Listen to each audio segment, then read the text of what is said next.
देखिए, आज स्वतंत्रता दिवस का अवसर है और निश्चित रूप से जो भी देश का प्रधानमंत्री हो या राज्य के मुख्यमंत्री हो, उनको सकारात्मक बातें करनी चाहिए। और जिस तरह से आज मुख्यमंत्री जी ने अपने छात्रों का संबोधन किया है और उनको संतुष्ट करने का प्रयास किया है, हम समझते हैं कि जो मुख्यमंत्री जी ने कहा है उस पर अमल करेंगे और जो युवाओं के बारे में वो सोचते हैं, जो छात्रों के बारे में सोचते हैं, उस पर जो काम कर रहे हैं उसमें उन्हें सफलता मिलेगी।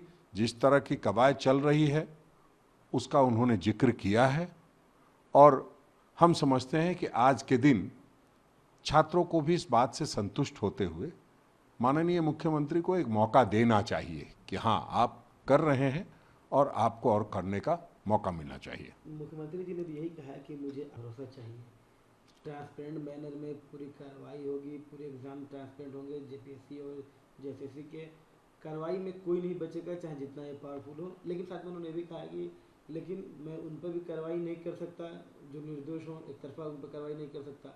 जांच हो रही है, लेकिन सब जांच के दायरे में आएंगे और छात्रों का भरोसा मांगा ताकि सकारात्मक चेंज। देखिए, माननीय मुख्यमंत्री का दिल बहुत बड़ा है और जिस तरह से बड़े दिल से उन्होंने बात की है और स्वीकार किया है कि हाँ, गड़बड़ी हुई है और उसको हम पकड़ेंगे, छात्रों का हमें भरोसा चाहिए। उन्होंने छात्रों के बारे में कोई अभद्र टिप्पणी नहीं की है जिस तरह से प्रधानमंत्री कर रहे हैं, ना ही छात्रों को मदद करने वालों के बारे में कोई नकारात्मक बातें की है।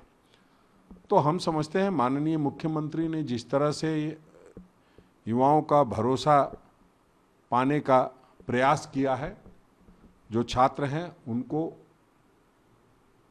एक बार पुनर्विचार करना चाहिए।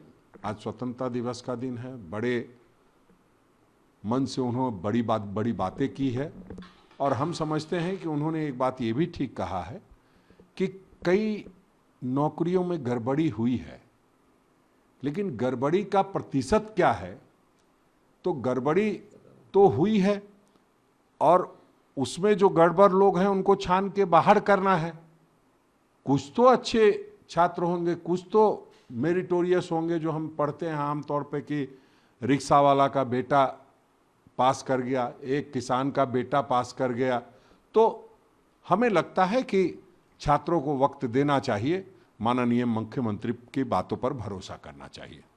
जो सुप्रीम कोर्ट ने कहा है उसी के अनुसार तो काम कर रहे हैं, जांच कर रहे हैं, जांच में जो पकड़े जाएंगे उसको बाहर करेंगे। अजीत कुमार तो अब पता नहीं अभी तक वो किस मुगालते में है। अरे ठीक है, उनका नाम गया था वार्ता में और उसमें कहीं नाम कट गया तो उससे वो आहत होंगे। तो आप सही बात बताइए ना, आप गलत क्यों बता रहे हैं? सरकार चाहेगी, सरकार तो चाह ही रही है, सरकार लगातार चाह रही है और कल्प्रिट्स को पकड़ रही है, जो गड़बड़ियां हुई है उसको पकड़ेगी। और जो सुप्रीम कोर्ट ने निर्देश दिया है कि तब तक नौकरी दीजिए जब तक वो करे और जब आप गड़बड़ी पकड़े तो उसको रद्द कर दें। जो छात्र गड़बड़ तरीके से आए हैं उसी की जांच हो रही है। उसी में मुंबई में कुछ लोग पकड़े गए हैं और कुछ लोग और पकड़े जाएंगे। लगातार गिरफ्तारियां हो रही है।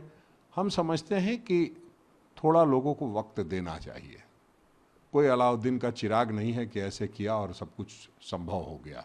जो काम वर्षों बरस से नहीं हुआ है और एक बार जब अब माननीय मुख्यमंत्री ने प्रयास शुरू किया है तो उनको वक्त मिलना चाहिए।